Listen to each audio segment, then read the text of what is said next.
Ciao a tutti ragazzi, benvenuti in questo nuovo video in cui oggi andremo a parlare dei teleconverter, un argomento che mi avete chiesto in tanti, partendo dal mio profilo Instagram in cui molti dopo la prova comparativa che ho fatto tra full frame contro APS-C mi hanno chiesto appunto anche di andare a approfondire questo tema dei teleconverter e quindi oggi andremo a parlare un po' di questi elementi ottici che noi utilizziamo specialmente in fotografia naturalistica. Ma prima di addentrarci nel nostro video, una piccola specificazione. Ho deciso di fare questo video in quanto vorrei fare qualcosa che sia utile a tutti, e questo mi ha anche portato alla decisione di aprire un canale YouTube in cui inserirò prove di attrezzature, recensioni e quant'altro, e anche esperienze, i miei pareri. Cercherò anche di portarvi un po' sul campo quando io, diciamo, nei momenti in cui io vado a fare le mie foto, sperando che possiate prendere spunto, possiate trovarlo utile, che vi sia gradito. Altro fattore che mi ha spinto a fare questo video è che ovviamente, come ben sapete, qua in Italia siamo al momento tutti costretti in casa, in quarantena, per la difficile situazione riguardante il coronavirus, che speriamo si risolva il più presto possibile. Fatte queste premesse, direi che è tempo di parlare dei nostri teleconverter. Allora, qui ne ho due esempi.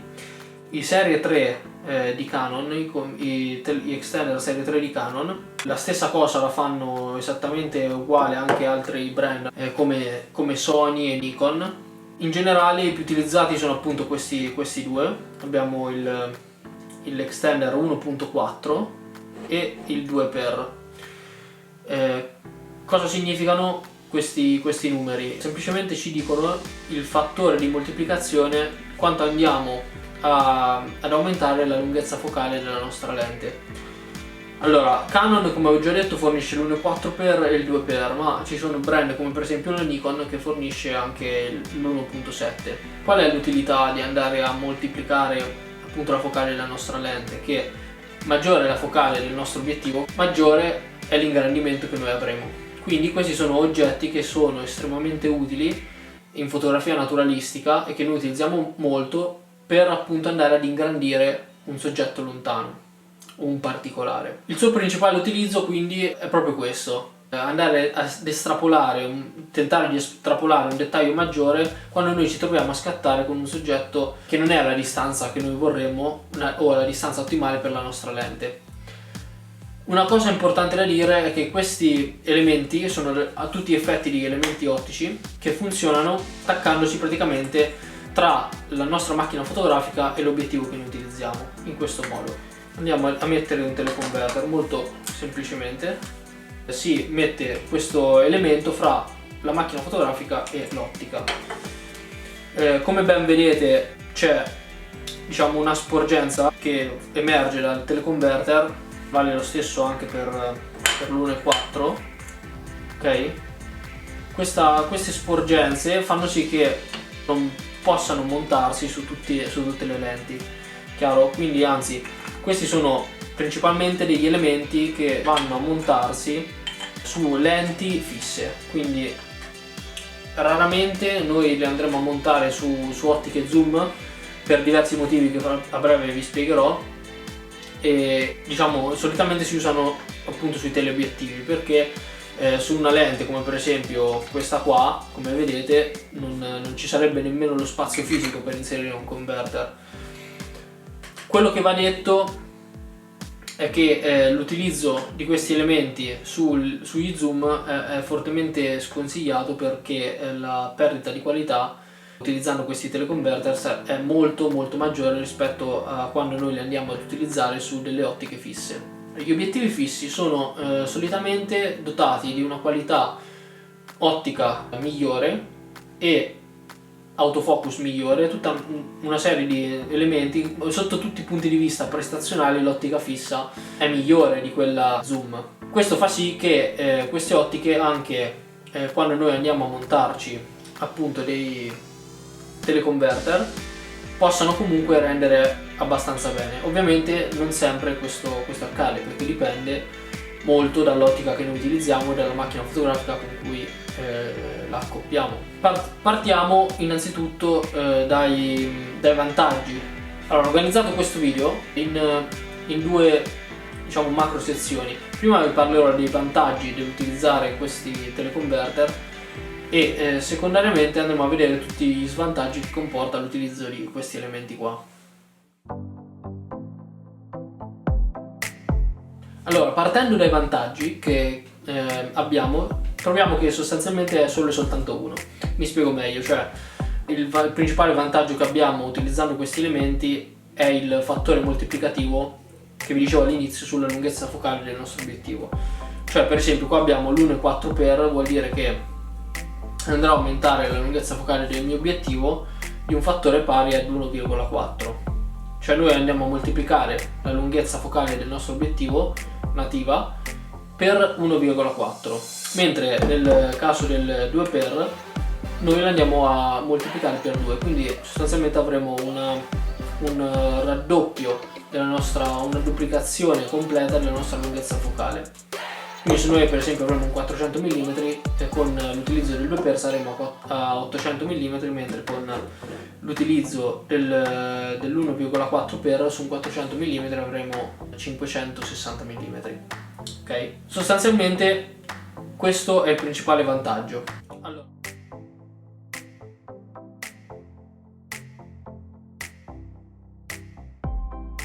Allora, come vi dicevo, sono elementi che si utilizzano solo sulle ottiche fisse.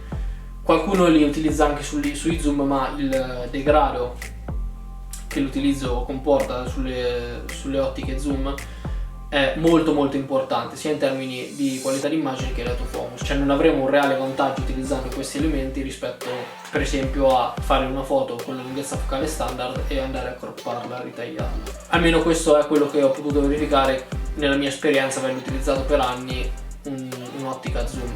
Il discorso poi ovviamente cambia quando li utilizziamo accoppiati con delle ottiche fisse.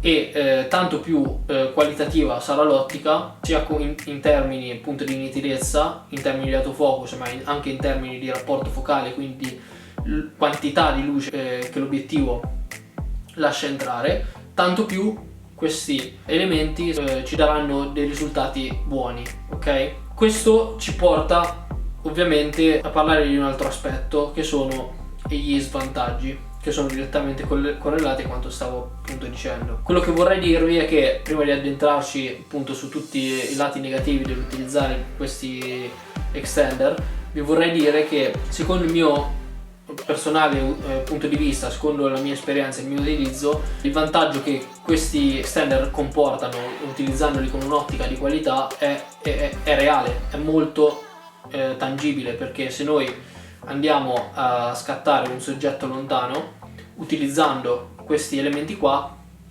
avremo sicuramente una quantità di dettaglio migliore che se noi utilizziamo la lente alla lunghezza focale standard e poi andiamo a ritagliarla per avere la stessa inquadratura di quando noi per esempio lo andremo ad utilizzare con gli extender.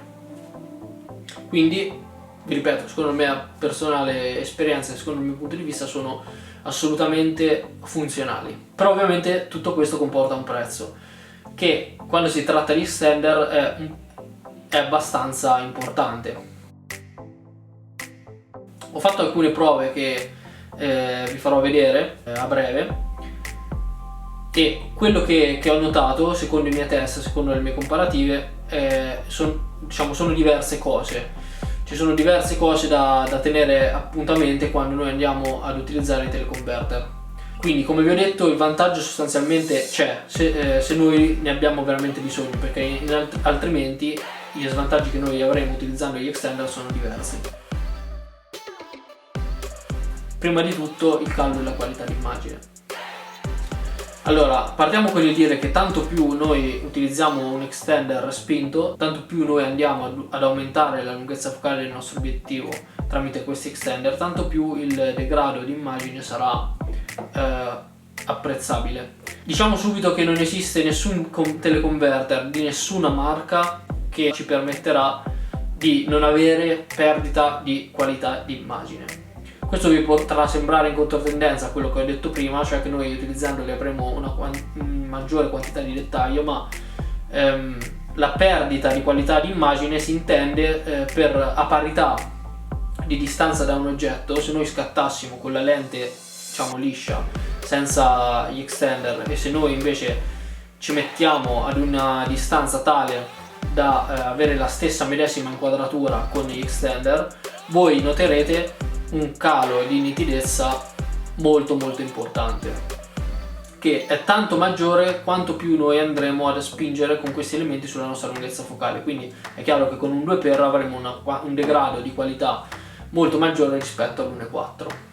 A tal proposito ho fatto dei test che voi potete visualizzare direttamente in questo momento, in cui vado a mettere a confronto appunto nelle condizioni di ripresa che vi ho descritto questi elementi.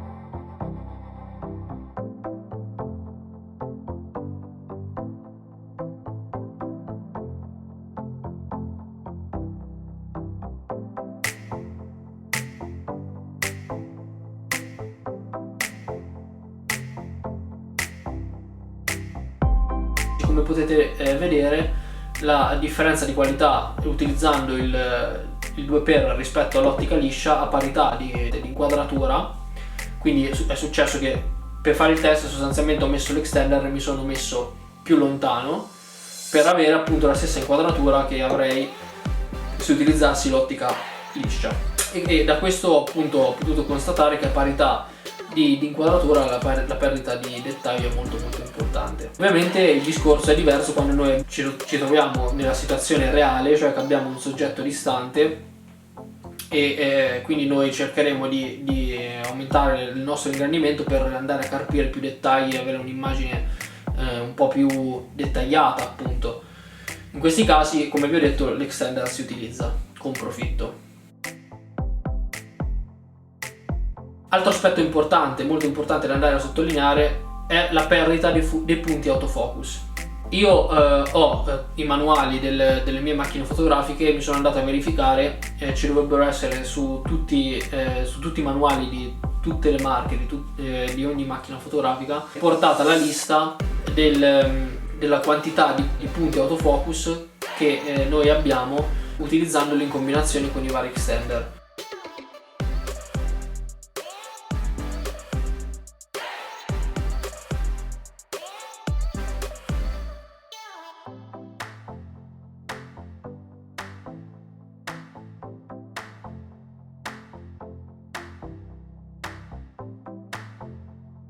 Per farvi un esempio, se io utilizzo un'ottica come il mio 400-2.8, che è un'ottica estremamente luminosa, appunto perché il suo rapporto focale è 2,8, accoppiata con la Canon 1DX Mark II, che è un'ammiraglia Canon, avremo che, anche utilizzandola con il 2x, che ci comporta la maggiore, diciamo, difficoltà per tutto il sistema in ambito appunto di operatività, avremo che anche in queste condizioni io potrò utilizzare quasi la totalità dei punti autofocus disponibili. Però per esempio anche con questo tipo di utilizzo noi avremo che sulla Canon 1DX Mark II non riuscirò a utilizzare la disponibilità di autofocus con il punto a doppia croce. Questo è molto importante in quanto ne deriverà una diminuzione della velocità e della precisione dei nostri meccanismi di autofocus. Questa ovviamente è una cosa che voi dovrete verificare a seconda del setup che avete. Dovrete informarvi sulla disponibilità e sulla quantità di punti autofocus che vi lascerà utilizzare il vostro sistema. Per esempio, se utilizzassi anche per un 500 f4 o un 600 f4 avrei una disponibilità di punti autofocus minore rispetto a quella che avrei con la combinazione che ho adesso con il 400-2.8 e la Canon 1DX.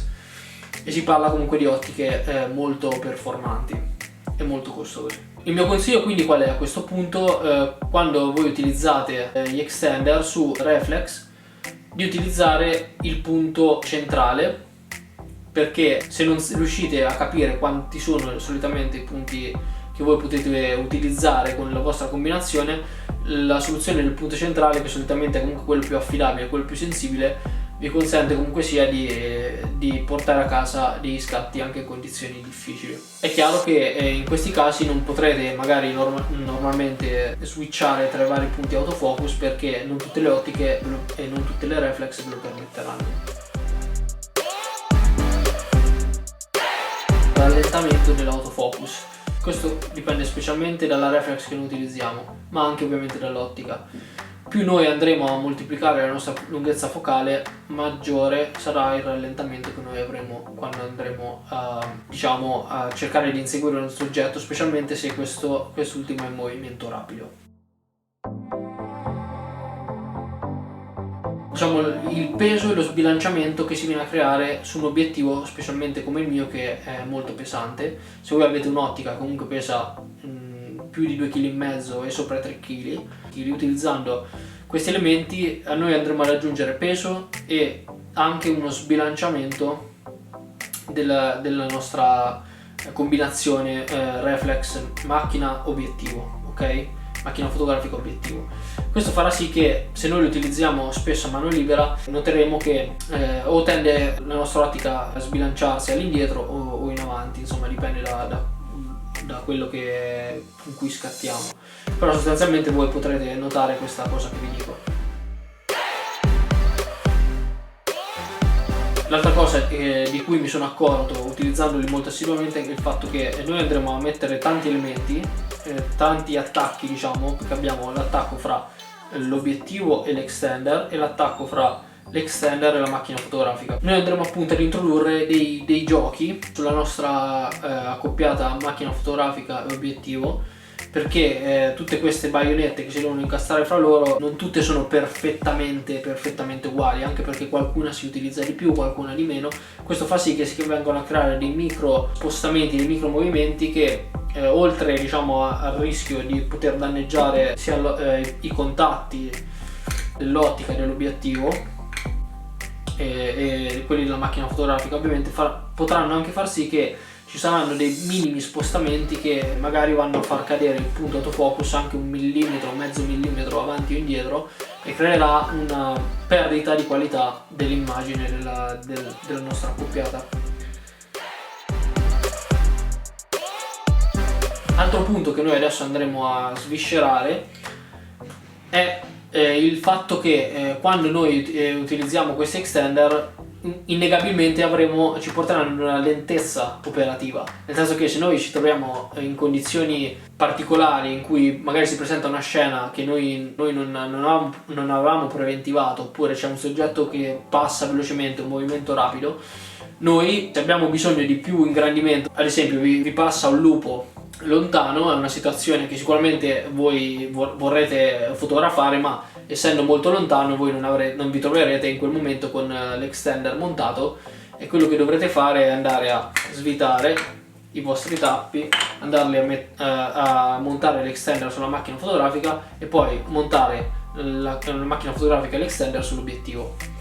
Questo fa sì che ovviamente si perda parecchio tempo che ovviamente vi potrà anche in numerose occasioni costare la possibilità di fare uno scatto. Come ben sapete, in natura le occasioni sono spesso rare e fugaci, e quindi anche l'attenzione ai dettagli a volte fa la differenza. Per ovviare a questo problema vi dico una delle mie soluzioni, per esempio è quella di tenere gli extender senza i tappi e tenerli appunto pronti a portarmeli dietro. Ho comprato questa sacchetta della Canon che voi potete trovare su internet, che è molto morbida e non danneggia gli elementi ottici del nostro extender, e quindi io lo vado a riporre in questa custodia morbida e me la porterò dietro. All'occorrenza, se io devo andare a montare l'extender in tempi rapidi, mi basterà aprire la sacchetta, prendere l'extender e montarlo. Un'operazione che di solito mi porta via una decina di secondi. Ovviamente questi 10 secondi in molti casi possono costare, appunto, come dicevo prima, la fotografia, e questo è uno dei vantaggi principali che si hanno magari quando si hanno gli zoom, perché non dovrete per forza andare a montare gli extender per avere più spinta.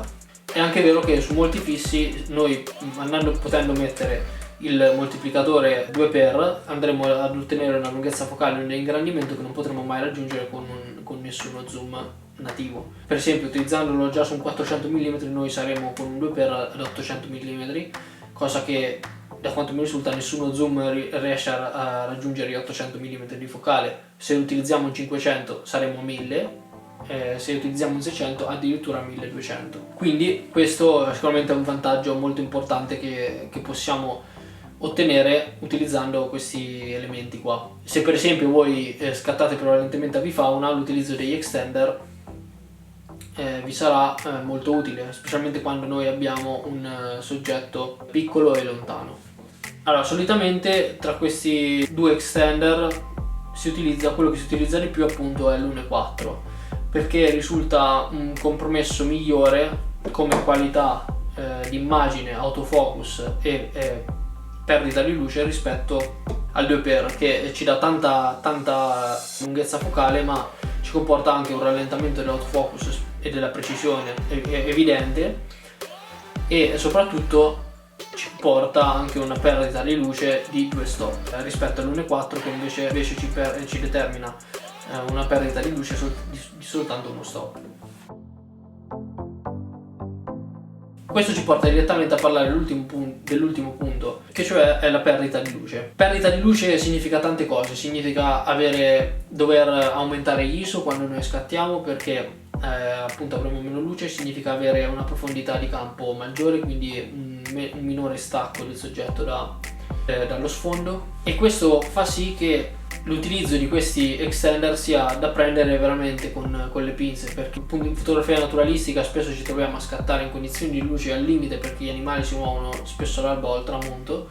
L'utilizzo di questi extender può essere a volte deleterio sulla nostra qualità di immagine. Proprio per questo motivo io ho scelto di utilizzarli con una macchina fotografica come la 1DX, da cui ho potuto verificare una tenuta a ISO veramente eccezionale. Sono riuscito a portare a casa degli scatti con questa macchina fotografica fino a 51.200 ISO utilizzabili, addirittura anche a 100.000 ISO. Secondo il mio tipo di post produzione, diciamo, riuscivo a rendere uno scatto utilizzabile, però 51.000 ISO è per me il limite. Però quando si utilizza spesso extender è molto importante utilizzare anche una macchina fotografica che sia in grado di supportarli, perché quando noi li utilizziamo e andiamo a perdere luce, ovviamente ci vorrà un sensore che sia in grado di rendere al meglio anche in condizioni di scarsa luce. In questa ottica appunto è importante il corpo macchina che noi utilizzeremo per scattare.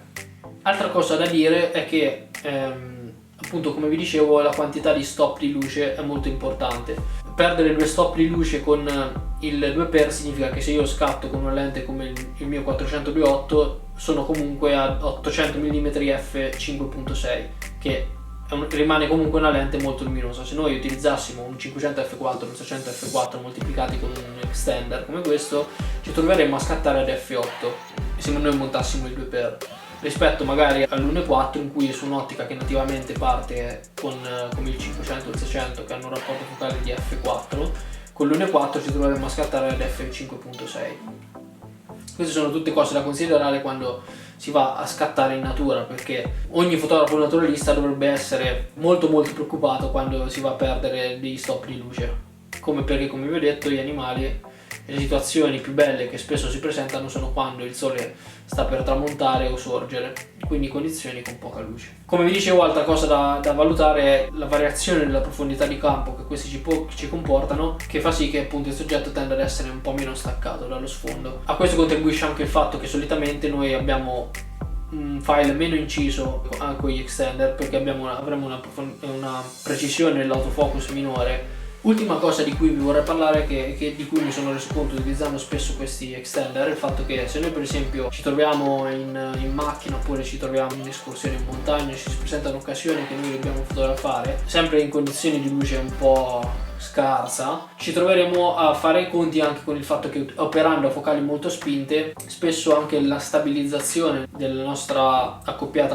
ottica macchina fotografica tende ad andare un po' in crisi, perché noi dovremo trovarci a scattare lunghezze focali esasperate, e quindi diciamo il micromovimento e il mosso saranno dei problemi che riscontreremo spesso nei nostri scatti, a meno che non abbiamo un'ottica stabilizzata in maniera incredibile. Io nel mio caso sono arrivato a scattare anche ad un sessantesimo di secondo con l'800 mm, però magari di 10 scatti ne riuscivo a portare a casa soltanto uno. Questo unito al fatto che magari c'è poca luce e anche l'utilizzo di extender tende di suo a diminuire la quantità di luce disponibile che arriva al sensore, fa sì che sostanzialmente le immagini qualitativamente ne soffrano parecchio. Quindi quello che vi posso dire io è che l'utilizzo migliore che ne potete fare è quello di utilizzarli quando le condizioni di luce non sono molto critiche, perché in quei casi, da quello che ho riscontrato, ci sarà sempre una qualità complessiva dello scatto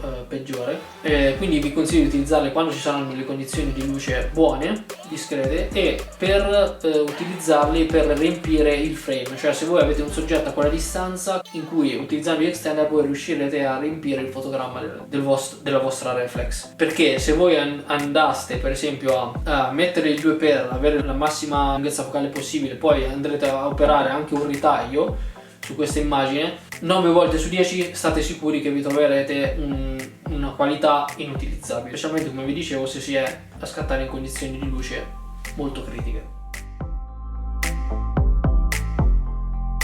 Ultima questione che andremo a trattare è la questione appunto delle masse d'aria e delle onde di calore. Cosa significa questo? Allora, vi sarete sicuramente resi conto in estate, quando si guarda dell'asfalto rovente in lontananza, che ci sono le cosiddette onde di calore, quei strati d'aria che si muovono, sono masse di aria calda che sostanzialmente tendono a risalire.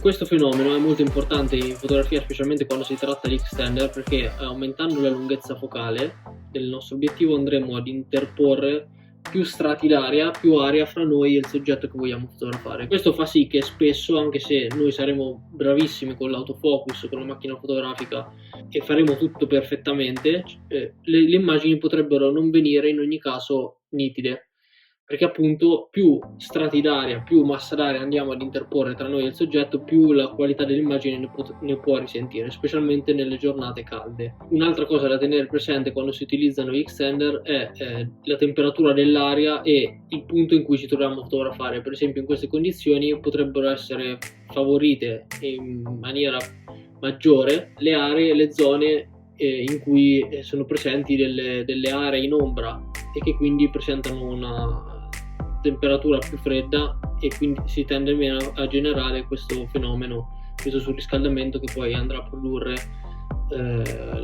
una degradazione importante delle nostre immagini. Quindi l'ultima cosa che vi dico appunto è quella di prestare attenzione anche a questa variabile, e che quando utilizzerete degli extender e magari non sarete soddisfatti delle vostre immagini, dovete sempre verificare che avete scattato nelle condizioni più consone. Bene, grazie a tutti per aver seguito il video, spero che abbiate trovato dei spunti che vi possano essere utili. Se avete domande fatemele qui sotto nei commenti, o anche cercatemi su Instagram, potete scrivere e dare quando volete, cercherò di rispondervi. Grazie dell'attenzione, ci vediamo al prossimo video.